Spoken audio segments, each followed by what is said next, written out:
একটা জিনিস দেখে আপনাদেরকে, এই জেনারেশনে আইসাও মানে এখানকার পোলাপান কিন্তু সব মোবাইলে আসক্ত, মোবাইল ছাড়া কিছু বোঝে না।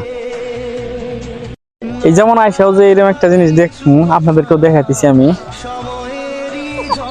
একের খেলা দেখে ছোটকালের কথা মনে পড়ে গেল। মানে আগে আমরা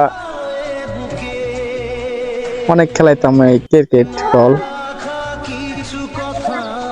জাস্ট খালি আপনাদের কাছে শেয়ার করলাম আর কি জিনিসটা।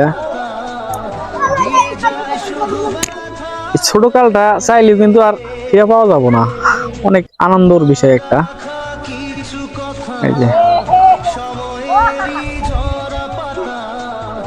আর এক সময় দেখবেন যে ব্যস্ত হয়ে যাবো গা লাইভে, একজনে পড়াশোনায় ব্যস্ত, হয়তো একজনে সংসারের দায়িত্ব, একজন এক জায়গায় মানে 18 বছর পার হবো,